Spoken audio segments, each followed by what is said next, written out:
Fala galera, sejam bem-vindos ao meu canal. Eu converso hoje com o pastor e capelão Roberto Ferreira. Pastor, seja muito bem-vindo ao nosso canal. Dá um oi pro pessoal. A paz do Senhor Jesus, boa tarde a todos. Que Deus possa nos abençoar nesses minutos que aqui estaremos conversando. E certamente será um assunto muito edificante para a nossa vida. Tá? Que Deus abençoe a todos. Muito bom, pastor. Conta pra gente qual a sua relação com a música, como a música entrou na sua vida. Bom, a música ela entrou na minha vida na infância, né? Que eu fui uma pessoa que não fui criada no Evangelho. Eu fui alcançado pela graça de Deus só aos 22 anos de idade. Então, a minha infância e adolescência foi fora do contexto da igreja. Então, meu saudoso pai, ele gostava muito de ouvir as músicas da sua juventude, né? Principalmente aquelas bandas dos anos Jesus, Renato Sosbukepes e os cantores solos, né? Como Roberto Carlos, Eduardo Araújo, enfim. Então, eu fui muito influenciado por esse estilo de música. E na ocasião que fui alcançado pelo Evangelho, né, já comecei a caminhar na fé cristã dentro da igreja pentecostal. Então, tanto a igreja pentecostal como todo o protestantismo em si, né, ele tem aquela questão da ruptura, né? Quer dizer, isso é mundanismo e aqui você tem que vivenciar só as questões da igreja, da fé. Então, obviamente, os gostos musicais começaram a se alterar, né? E eu sou convertido de 1999, quando estava no auge ali a comunidade de Nilópolis, com aquela música Rompendo em Fé, né? E comunidade de Nilópolis, não, correção, foi a comunidade Zona Sul, comunidade de Nilópolis era a outra música lá, Não Há Deus Maior, enfim, as músicas da época. E também comecei a me envolver com os hinos tradicionais, né? Dos hinos tradicionais, já que de tanto em tanto as pessoas lançavam mão dos hinos da harpa cristã. Então, comecei a ter contato com essa inode e comecei a música começou a fazer parte nesse contexto, né? Depois, então, que me tornei pastor, né? Já a partir de 2007, né? Quando fui ordenado. Então, a questão da música começou a fazer parte, assim, tudo aquilo que um clérigo faz, né? Tudo aquilo que um pastor faz, né? Envolvendo música, passou a ser a minha vida, né? A adoração que se dá a Deus, né? Que nossos cultos, nossas liturgias são eivadas por louvores, né? A adoração, a evangelização, é claro, né? Que até por intermédio da música você anuncia a mensagem da fé cristã. E, né, como um bom educador cristão, né, o doutrinamento, né, que através da música também você acaba ensinando e endossando as doutrinas e dogmas da fé. Então, é nesse contexto que a música se insere na minha vida hoje, né? Entendi, muito bom, pastor. Conta pra gente quando surgiu o desejo de escrever sobre a harpa cristã. Bom, a história é um pouco longa, mas vou sintetizar, né? No princípio, assim, né, na vivência da fé, né, na vivência na comunidade, na igreja, a gente percebe que a igreja dispõe de uma coletânea de cantos de 636 cantos, né? Que é a harpa cristã. E eu percebia que os cantos eram muito repetitivos, né? As pessoas só entoavam alguns cantos e ali, há uns anos atrás, né, como ainda na metade da caminhada da fé, né, eu às vezes perguntava a alguém, esse canto aqui, como é que canta? Aí muitas pessoas às vezes não tinham ideia, não faziam ideia, né, como cantava o canto. Aí eu passei a me interessar, né? Interessante que uma das coisas que meu pai fazia, né, era colecionar gravações, né, fonogramas, né? sendo que eu comecei a, de fato, colecionar, né, a tentar achar os hinos cantados, né, da harpa cristã. E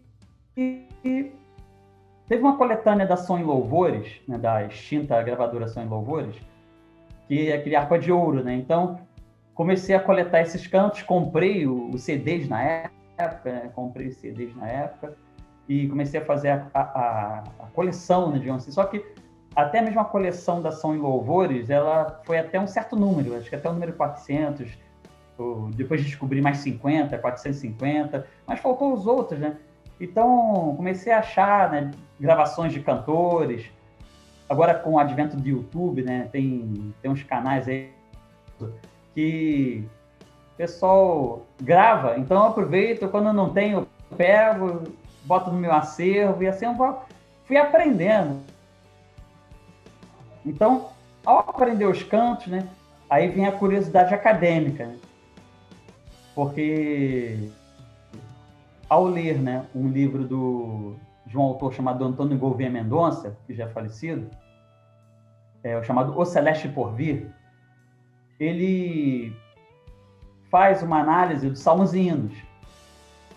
E ele escreve uma frase que tomei aquela frase ali, aquela frase foi um insight para poder começar a pesquisar. Ele diz, né, que para descobrir a crença de um grupo, basta pesquisar, né, sua coletânea de hinos, pois o povo canta aquilo que acredita.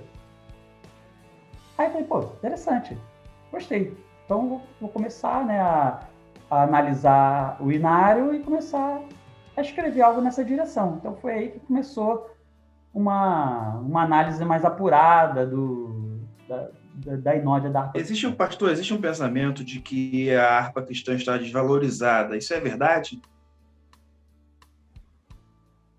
Olha, na verdade, há duas questões. A primeira, né, infelizmente parece uma característica do Brasil, que o brasileiro, ele meio que perde um pouco da memória. As coisas são substituídas muito rapidamente e produções novas acabam fazendo com que as produções anteriores sejam vistas como ultrapassadas, ou debodê, ou fora de moda. Então, é uma característica, isso não se restringe só ao cristianismo protestante, mas é uma questão social do Brasil. O brasileiro parece ter uma memória um pouco curta, pelo menos alguns, né? Tem uma memória um pouco curta. Então, às vezes é desvalorizada por causa desse viés. Às vezes se tem em mente que aquilo que é antigo ficou com um tempo passado e o novo substitui. É um lado. O outro aspecto, já é um aspecto mais teológico, a harpa cristã, ela expressa os seus cantos, né? Ela dá uma ideia de renúncia pessoal, dá uma ideia de uma visão do porvir, que se nega o tempo presente para buscar o celeste porvir. Então, com o advento aí da teologia da prosperidade, que os bens terrestres começaram a ter um certo valor para os crentes, essa conquista dos bens terrestres, essa ideia de vencer na vida no tempo presente, então começou, digamos assim, a influenciar, né, a fé cristã do segmento protestante. E isso fez com que a inódia da harpa cristã se tornasse estranha para alguns ouvintes. Tanto é que isso começa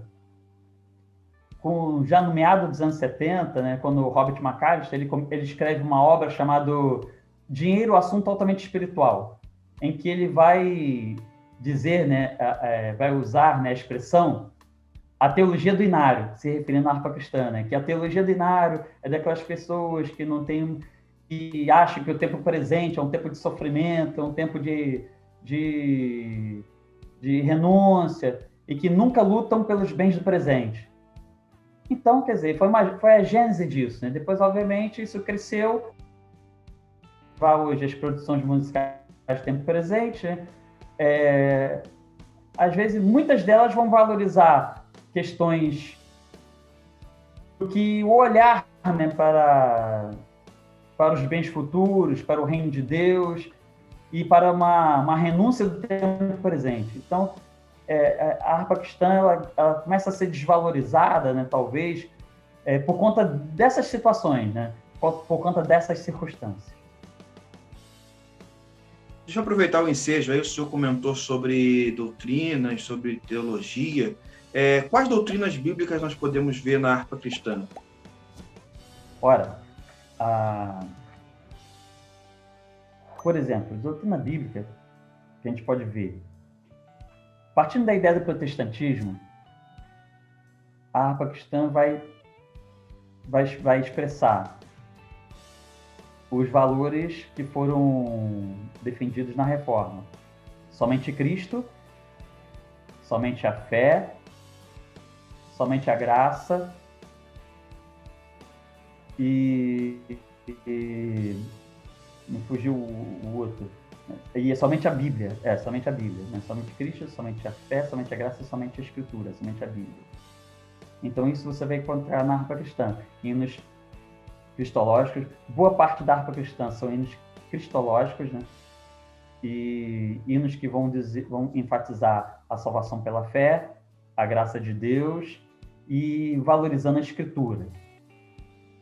Aí na harpa cristã também, já que o pentecostalismo ele tem por fundo a teologia armínio-wesleyana, então você vai perceber na harpa cristã a ideia de que Deus ama todos os homens e deseja salvar a todos, né? O amor de Deus é estendido a todos indistintamente. E que não só o amor de Deus por salvação por intermédio da fé no sacrifício vicário de Jesus Cristo. Então vai perceber essa questão do voluntarismo humano na salvação. Né? Isso é uma tensão teológica de longa data, é claro, né? A questão do predestinacionismo e o voluntarismo, o decreto de Deus salvar e o voluntarismo humano, também chamado de livre-arbítrio. Então, essa base, esse fundo da teologia arminiana e obviamente, né, a teologia pentecostal em si, porque a harpa cristã ela foi criada em substituição de salmos e hinos, porque a Assembleia de Deus, quando se estabeleceu no Brasil, a primeira coletânea de cantos que eles passaram a usar foi os salmos e hinos. Só que os salmos e hinos não expressavam as doutrinas pentecostais, como, por exemplo, o batismo no Espírito Santo, com a evidência inicial das línguas estranhas, a cura divina e a parousia, né, a volta pessoal de Jesus, né, para estabelecer seu reino naquela perspectiva do pentecostal, né, que é a segunda vinda em duas fases. A primeira fase, somente os salvos do verão, que é o arrebatamento. Passado o período tribulacional, vem a segunda fase, que é ele vindo pessoalmente para reinar, né, para estabelecer o reino de 1000 anos. Então, na harpa cristã, você vai perceber todo esse arcabouço doutrinário e outros detalhes mais, né? Mas o que é interessante é que o pastor Paulo Leivas Macalão, na edição de 1941, ele foi muito caprichoso. Ele fez um trabalho primoroso, porque as edições anteriores, inclusive conta a história, né, no dicionário do movimento pentecostal a gente vai ter esse detalhe, que houve uma divergência por conta de um canto, de um hino. Que um certo hino falava da possibilidade do homem perder a salvação e um outro hino falava da perseverança do crente na salvação. Aí houve essa divergência, o assunto foi levado à liderança da época e o missionário sueco Nils Kattenberg se posicionou dizendo que a questão arminiana, né? O ser humano, se ele pode perder a salvação, ele pode perder a salvação. Então, os obreiros que tinham tendências calvinistas, predestinacionistas, deixaram as Assembleias de Deus e fundaram em Natal a Assembleia de Cristo, que é uma igreja pentecostal calvinista. Então, quer dizer, a edição de 1941, o pastor Paulo, ele teve esse cuidado de alinhar os cantos com a doutrina pentecostal clássica, né? A teologia pentecostal assembleiana clássica, para não haver mais esse tipo de questão. Então, as doutrinas que a gente encontra na harpa cristã, eu posso sintetizar, né, agora uma síntese, né? É a teologia pentecostal clássica assembleiana. É muito bom. Pastor, aproveitar que eu estou com um especialista em harpa cristã, deixa eu tirar uma dúvida. Nós cantamos corretamente as músicas? Ora, a questão de cantar corretamente, a gente vou analisar sobre 2 vieses aí. Tem um viés técnico, né, que não é o meu caso, né, eu não sou músico é meu filho, pelo menos, mas eu não sou músico. Mas, assim, sobre a questão de arranjo e ritmo, vai depender muito do regionalismo, da região, da faixa etária, do segmento pentecostal que entoa o canto. Um exemplo prático, por exemplo, isso eu vivenciei. O hino 304, né, que é a face adorada de Jesus, é um tom mais lento, um compasso mais lento. É desprezando toda dor, eu a cantar. Enfim. Mas, por exemplo, na Baixada Fluminense, nas comunidades e alguns círculos, como obra de restauração, enfim, alguns círculos, né? Quando entoa esse canto, eles entoam de maneira mais batida. Desprezando toda dor. Quer dizer, eles cantam de maneira mais batida, ou quiçá até em ritmo de corim, né? Aquele ritmo de corim que é bom. Então, tem essa questão, né? Às vezes regionalismos, às vezes do faixa etária. Mas se a gente fosse olhar, por exemplo, o lado técnico da coisa, né? Por exemplo, você tem editoras que publicam, né, a harpa cristã cifrada e com partitura, né? Então, se a gente for olhar para esse aspecto, né, então, não, o que está na partitura que é o que é o correto. Mas, na prática, né, as pessoas cantam de acordo com o regionalismo, de acordo com a faixa etária, de acordo com a vivência. Então, a gente vai encontrar, às vezes, várias versões de um único hino. Mas o segundo aspecto também, quando se fala se nós cantamos corretamente, aí vem a questão litúrgica, que é a aplicabilidade do hino. Que, por exemplo, a harpa cristã, ela, quando foi elaborada, né, principalmente a edição de 1941, ela foi elaborado hinos para todas as ocasiões. Casamento, batizado, funeral, abertura de culto, fechamento de culto, e assim vai, né? Tem várias ocasiões. Então, às vezes, aplicar um canto ou um hino uma ocasião não adequada. Por exemplo, às vezes a questão de funeral, né? Funeral, nas produções atuais, né, nas atuais produções de música, sinceramente, eu não consigo encontrar uma música que seja, digamos assim, adequada para o momento. Aí eu tenho que recorrer à harpa cristã, que vai falar justamente, por exemplo, o hino 422, né, No Céu Não É Pecado, né, que fala justamente que a terceira estrofe fala que no céu o luto é banido, etc, etc. O 215, que é um canto de cortejo fúnebre, que é o Vernozemos. Tem o hino 202, né, que é o Lugar de Delícias. O Lugar de Delícias, ele até, de vez em quando, alguém canta ele em ponto normal, né, porque ele, às vezes, ele não dá muita ideia de funeral, mas a ideia de porvir, de partida, né. E, enfim, então, às vezes, nas produções atuais, eu não consigo encontrar uma música. Às vezes, né, na vivência, na experiência, né, como pastor, né, o que a gente vê muito é as pessoas, às vezes, cantando determinados cantos que o falecido gostava.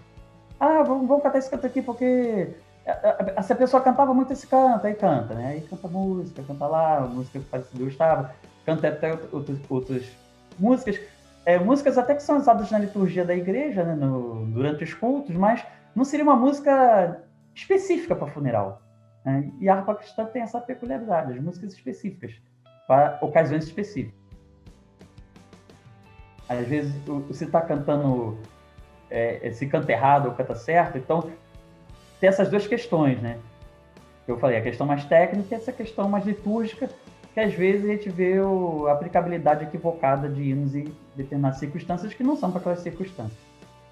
Interessante. O senhor estava falando aí, eu lembrei, tem muitos hinos que nós cantamos no tradicional em tom menor, por exemplo, mas na partitura é uma música em tom maior.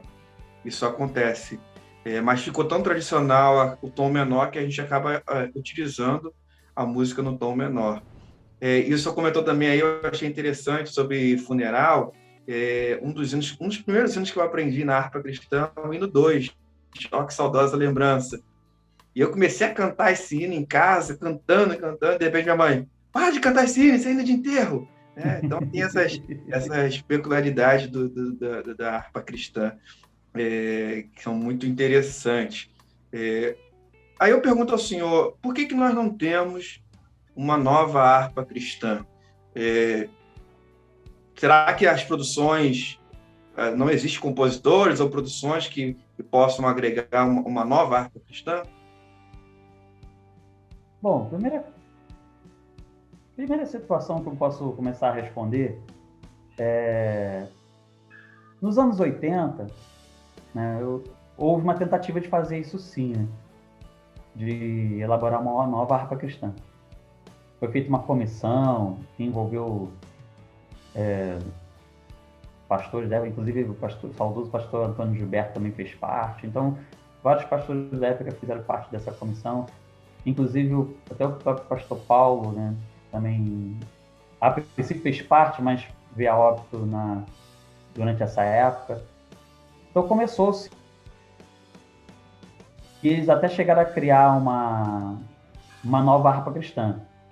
Porque a harpa cristã, que eles chamam de harpa cristã tradicional, né, é aquela de 524 hinos. E essa aí permaneceu por cerca de mais de 50 anos, né, utilizada nas Assembleias de Deus de todo o Brasil. É aquela de 524 hinos. E então, nos anos 80, houve essa tentativa.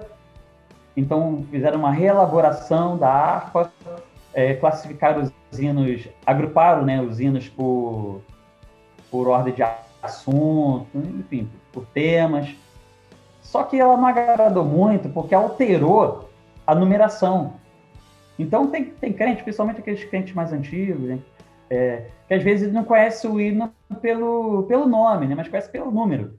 O 500 e tal, ou o 400 e tal. Aí, então, quando trocou, né, trocou a numeração que o pessoal estava acostumado. Então, isso gerou um problema, não houve uma boa aceitação, o pessoal preferiu continuar usando a harpa de 524 hinos.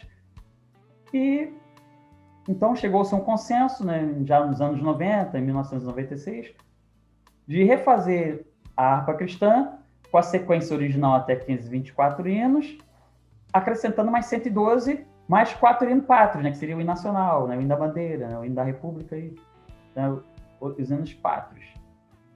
Então ficou aquela edição de 640. Hoje em dia, a edição são de 636. Né? Hoje em dia, as edições suprimiram os hinos pátrios. Mas acrescentaram mais 112, que foram hinos, poucas composições mais novas, né? Principalmente por Joaninho de Oliveira, pelo Edson Coelho, né? Aquele Edson do Edson Thelma, né? Que acho que é vivo até hoje. Acho que é o único autor vivo da harpa cristã, né? Salvo o melhor juízo, acho que é ele, da dupla Edson e Thelma, né? O Edson Coelho. Alguns autores acrescentaram, e eles pegaram também hinos tradicionais, tanto de salmos e hinos, como do hinos e cânticos, né, que são dois hinários tradicionais do Brasil. Né? O Salmos e Hinos foi o primeiro hinário do Brasil, elaborado pelo Robert Calle, e o Hinos e Cânticos ele foi elaborado por Richard Olden, né, que é um hinário mais voltado para a casa de oração, para a igreja casa de oração. Então, houve uma coletânea de hinos desses hinos tradicionais e fez aquele complemento, inteirando até 636. Mas, assim, perfeito. E daí parou, não se elaborou mais.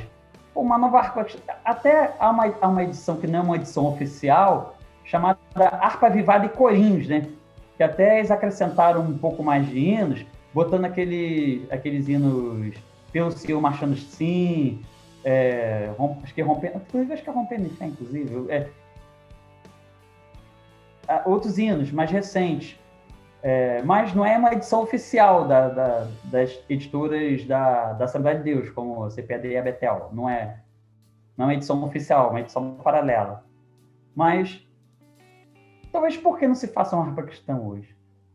Porque a harpa cristã, ela reflete a chamada teologia pentecostal clássica assembleana.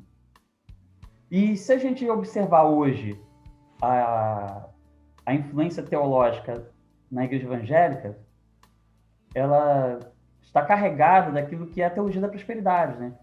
Que é o materialismo, hedonismo e o pragmatismo. Então, assim, os hinos da harpa para algumas pessoas soam até estranho, porque não estão acostumados com o tema. E para nós da Assembleia de Deus, é cantar o nosso credo. A harpa cristã é cantar o nosso credo. É cantar aquilo que nós cremos. Então, se por exemplo, alguma hipótese, se desfazer desses hinos e inserir outros, a gente vai acabar se descaracterizando, porque, como eu li aquela frase do Mendonça, as pessoas cantam aquilo que creem. Então, a harpa cristã é o nosso credo cantado. Então, tem essa peculiaridade. Então, assim, o máximo que dá para fazer, talvez, seria uma revisão de palavras, né? Uma atualização de termos, mas não uma nova. Acho que não fica possível.